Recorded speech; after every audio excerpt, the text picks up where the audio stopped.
So I'm watching the visuals for Alita Battle Angel, and all I can think of is James Cameron is going to make an amazing Avatar sequel.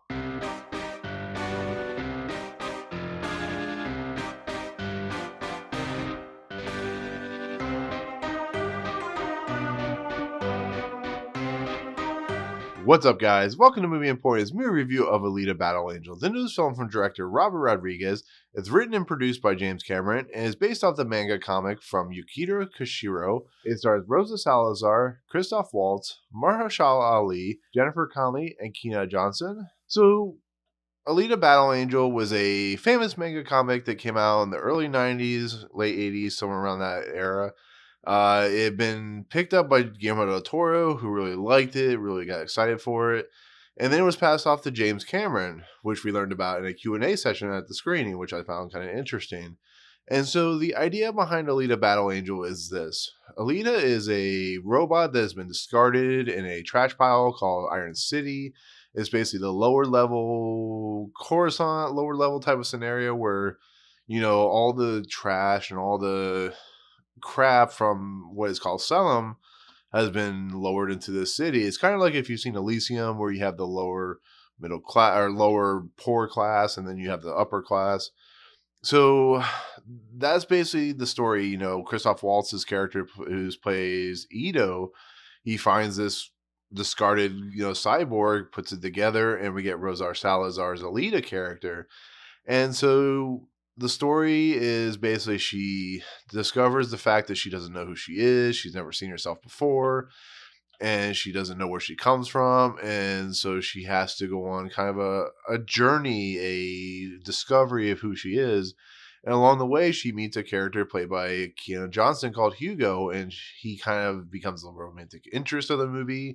He kind of falls for her, and she falls for him. He helps her learn different things about life in general. And one of the big things that she learns is that she's a fighting robot, which is interesting because when you see the trailers, if you've seen the trailers, you notice that, she takes on a lot of cyborgs that have been manipulated and so on and so forth. And those are most of the bad guys in the movie. But the main bad guy is, of course, played by Mahershala Ali, who may or may not be, what he thinks he is. And then you have Jennifer Connelly, who is also included in the past of Christoph Waltz character. And that's the basis of the story. The basis, like I said, she's trying to figure out who she is.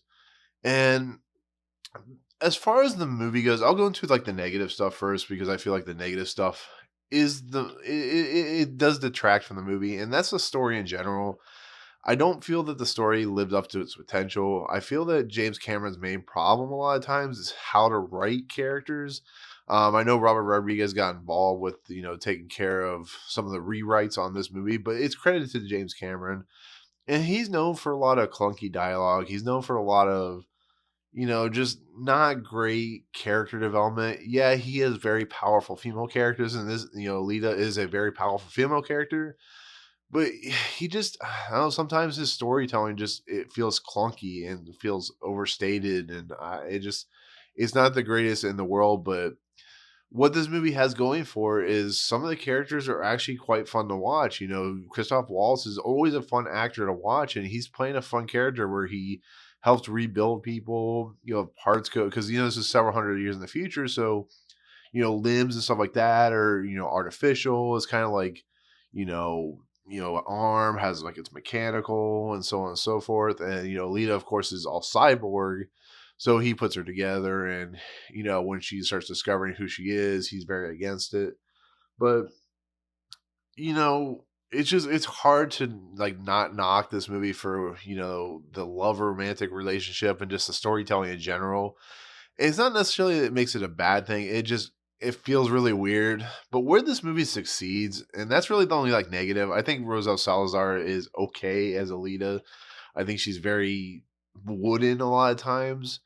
But what makes up for this movie in general is the fact that the visuals are some of those most suppressive things I've ever seen.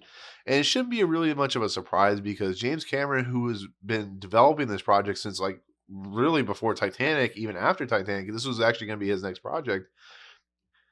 He was waiting for stuff like the visual effects from like Weta Digital and ILM to kind of catch up to what he wants. He wants a stylized look at visual effects. He wants everything to be close to as photorealistic as possible. Not meaning that he's not going to go into some, like digital territory and so on and so forth. But now that we're in 2019, now that he's working on his Avatar sequels, now that Robert Rodriguez has taken over the project, and now that Weta Digital is as good as they are with, competition with IOM, Alita herself is one of the most photorealistic, most impressive characters I've ever seen in my entire life. Just the look when they close up on her face is impressive as hell. I mean, it's insane how good it looks. Her movements are fluid, her action is fluid, just everything around her is fluid, and just like her way her eyes move and the way she talks and the way it feels like the things that Robert Zemeckis wanted to do in his CG movies. But ever since Avatar, James Cameron knows how to. He knows what he's doing. I mean, he probably had a lot of involvement with this movie. It's crazy to see. And then like the action sequences are always impressive.